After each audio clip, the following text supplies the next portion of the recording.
narrazione dei conflitti. Noi siamo una web tv, abbiamo intervistato Emna Jablou, che è tunisina e si occupa di comunicazione in Tunisia. Lei è uno storico, Sì. si occupa dei rapporti con il vicino Oriente. Cos'è che non riusciamo più a capire di questa narrazione? Guardi, Monica Maggioni, che è l'attuale direttrice di Rai News, che ha vissuto molto tempo in Oriente, eccetera, abbiamo fatto un dibattito con lei proprio ieri al Salone del Libro di Torino. Monica Maggioni ha scritto, per la terza, quasi un libro involontariamente gemello del mio di poesia dell'Occidente. Lei ha scritto un libro intitolato Terrorismo mediatico, dove dice che bisogna difendere la zona grigia dei fruitori dei mass media che non sanno orientarsi, che ormai sono subissati da informazioni, da immagini, che non sanno nemmeno capire da che parte stare su questa polemica tra chi dice che si ha il dovere di informare su tutto e chi dice che invece certe cose sono troppo terribili per poter essere proposti al pubblico, che lo scandalizzerebbero, lo disorienterebbero, lo farebbero disperare. Perché allora ci si domanda perché nei confronti di certe immagini, per esempio, non so, i cumuli di morti di Auschwitz portati via con una specie di rullo compressore, no? Sì. Perché nei confronti di quelle immagini si deve essere iperinformati, si vedono addirittura, direi quasi quotidianamente, sulle televisioni, non passa giorno in cui almeno una televisione non dedichi qualcosa alla Shoah, eccetera, eccetera, mentre altre immagini, non so come si opera quando si deve compiere un aborto. Un aborto nei casi di una feto abbastanza avanzato è una cosa abbastanza cruenta. In questi casi si dice non facciamolo vedere. E perché in qualche caso è morale insistere su certi orrori e in altri casi è morale invece nascondere queste cose e mostrare? Monica Maggioni in questo libro sul terrorismo mediatico sottolinea come e questa è una lezione secondo me fondamentale, soprattutto per chi fa il vostro mestiere, come in realtà sia un'illusione il proporre la verità obiettiva, nascondendosi dietro alla cinepresa, alla macchina fotografica, dicendo ma noi ritraiamo la realtà, perché questo non è vero. C'è sempre una soggettività profonda dietro i modi di ritrarre la realtà. Chi ritraeva la realtà nelle folle che in delirio durante le riunioni, le grandi riunioni naziste?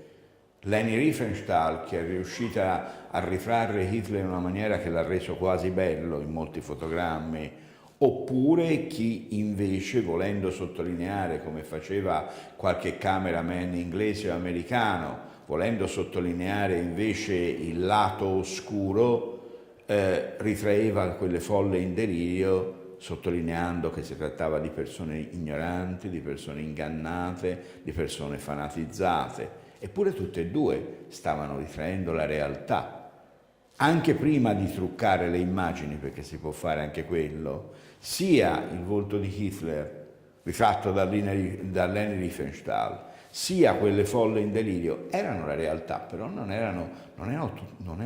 erano parte delle cose del reale, erano cose reali, ma non erano la realtà oggettiva. Quindi voi avete un grande e terribile compito, insomma, perché dovete cercare con i vostri mezzi che sono soggettivi, avendo coscienza che sono tali, di avvicinarvi il più possibile, non alla realtà assoluta, perché quella nessuno di noi la conosce, ma a quello che voi quantomeno pensate essere la realtà.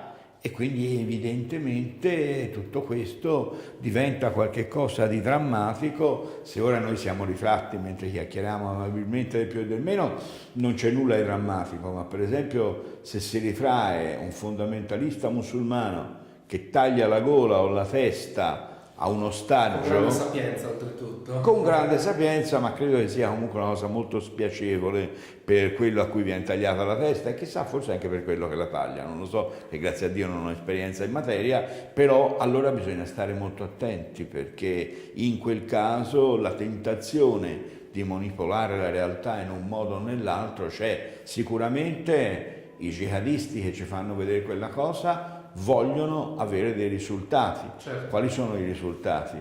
L'incutere terrore oppure l'affascinare, il far pensare a chi vede queste cose che chi è così determinato a modo suo così in buona fede da poter uccidere nel nome di Dio, allora forse è portatore anche di una verità profonda e allora fra le intenzioni dello jihadista ci fa vedere quel gesto, quella scena e magari le intenzioni del giornalista occidentale che invece ci fa vedere quel gesto, quella stessa scena, per avere risultati totalmente opposti, instillare orrore e disprezzo nei confronti di chi fa un delitto di quel genere. Le intenzioni sono la scena è quella, le intenzioni sono diametralmente opposte e quindi fatalmente anche gli accorgimenti messi in opera per filmare quella scena devono essere per forza diversi. Ecco dove la soggettività scompare, si sbriciola ed emerge invece il dato profondamente soggettivo di chi in quel momento ha in mano le redini per portare una certa realtà da una parte e dall'altra e questo può essere il terrorismo mediatico che possiamo esercitare anche noi, non dico noi nella fattispecie di oggi, ma in generale noi come persone che a diverso livello, orientare. quelli come lei o come me fanno i comunicatori. Bisogna stare molto attenti se si ha coscienza professionale, onestà professionale, a far sì che la nostra personale idea, che è sacrosanta, tutti noi abbiamo il diritto di avere delle idee e di difenderle, non prevarichi e prevarica quando noi facciamo il disonesto gioco di prestigio di cercare di fare in modo che la nostra personale visione delle cose sostituisca la realtà e sembri allo spettatore la realtà obiettiva. Lei si è occupata della questione di questo, tra virgolette, virgolettato anche sul libretto, scontro di civiltà. Sì. In realtà, sentite parlare di dibattiti televisivi, siamo arrivati al punto che uno come Giovanni Ferrara ha detto: è inutile che ravveniamo, è in atto uno scontro, è in atto una distanza, siamo due cose diverse, abbiamo altri obiettivi esistenziali, eccetera. D'altra parte, chi ha viaggiato, ma anche i ragazzi di oggi, i miei coetanei, ma anche più giovani che si trovano ad andare a studiare a Londra, alla fine o in altre parti del mondo fanno amicizia con persone che vengono da ovunque, che hanno religioni diverse, modi di pensare diversi e questo non è un limite per comunicare. Certo. Per cui le chiederei cosa dobbiamo fare per capacitarci dell'idea che lo scontro di civiltà è l'ultimo dei nostri pensieri, deve essere l'ultima delle cose che dobbiamo avere in testa. Ma io credo si debba partire proprio dall'affermazione del personaggio che io per mia fortuna non ho ascoltato e di cui lei mi riferiva a proposito di Ferrara, c'è poco da menarsela, siamo differenti. Sì, arriviamo fino in fondo, c'è poco da menarsela, siamo differenti. In che cosa? Abbiamo scopi diversi, certamente. Allora, c'è una parte del genere umano, dovremmo chiederci fino a che punto numerosa, fino a che punto importante, fino a che punto lucida, fino a che punto potente. Comunque una parte del genere umano che vuol combattere, sta cercando di combattere una battaglia per affermare nel mondo il potere di Dio inteso attraverso l'interpretazione che della volontà di Dio danno i maestri di queste persone. Cioè non tanto Allah o il Corano, quanto il modo che i jihadisti hanno di intendere Allah e il Corano, perché è chiaro che la persona che dice siamo diversi sta mettendo se stesso e quelli che la pensano come lui da una parte e i fondamentalisti islamici per esempio da un'altra, ma io mi auguro che questa persona sappia benissimo, anche se non lo dice per disonestà, che il mondo musulmano, che è fatto di 1,5 miliardi di persone, non è identificabile del tutto con questa infima minoranza. Allora arriviamo fino in fondo alla sua affermazione: c'è poco da menarsela, siamo diversi. Fra chi? Fra quelli come i fondamentalisti musulmani, che perseguono o sembrano perseguire una visione mistica del mondo, e quelli come lui che probabilmente perseguono una visione invece, per esempio, utilitaristica del mondo.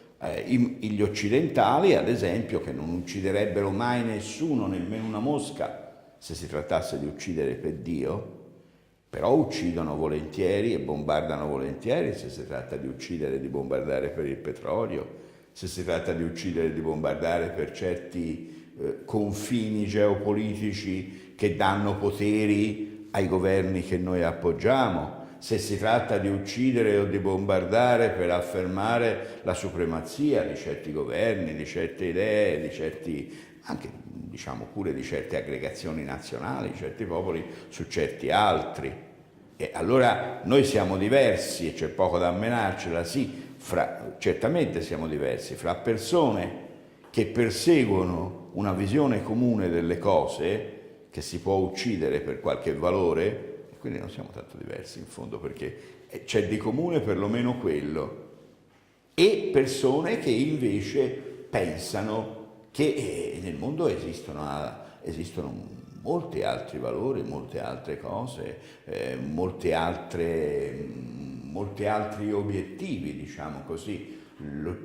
Il mondo cristiano, il cristianesimo, concepito dalla persona che ha detto noi siamo diversi, è probabilmente il cristianesimo non delle crociate, io sono studioso delle crociate, quindi quello è un mondo che conosco piuttosto bene, ma è il mondo di quello che la gente come lui si configura come il mondo delle crociate, e lui pensa che già fin dai tempi delle crociate due civiltà del tutto opposto confliggessero fra loro odiandosi, e non è vero nulla.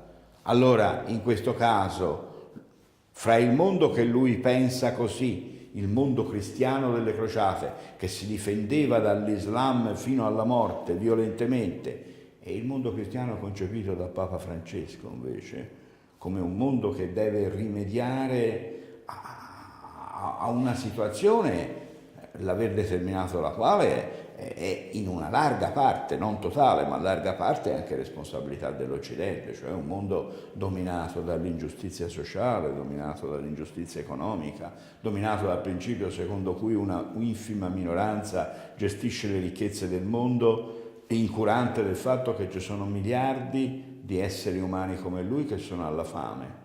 Allora, appunto, approfondendo il principio di questo signore, certo che siamo diversi, grazie a Dio che siamo diversi e inconciliabili, fra chi lotta per mantenere i privilegi della propria cultura, della propria civiltà, del proprio modo di essere, e chi pensa che ci potrebbero essere strade alternative, certamente che siamo diversi. Questo non è uno scontro di civiltà. Questo è uno scontro, semmai, fra opposti modi di vedere il mondo e magari anche fra opposti egoismi. Fra l'egoismo delle multinazionali occidentali che mantengono e che foraggiano il sistema di sfruttamento dell'Africa, che poi porta a noi gli immigrati, eccetera, e l'altro fondamentalismo che invece sta servendo non tanto agli interessi di Dio, perché non credo che Dio abbia bisogno di lui, quanto agli interessi delle aree petrolifere, come fanno gli Emirati Arabi, per esempio, che sono alleati politici di ferro degli occidentali, ma nello stesso tempo finanziano anche il califfo al-Baghdadi e lo Stato islamico. E allora lì ci si deve domandare dov'è il conflitto, ma è un conflitto di interessi, è un conflitto di volontà di potenza, è un conflitto di desiderio di gestione di beni e di realtà materiali, non è un conflitto di civiltà, la civiltà è un'altra cosa, lasciamola da parte.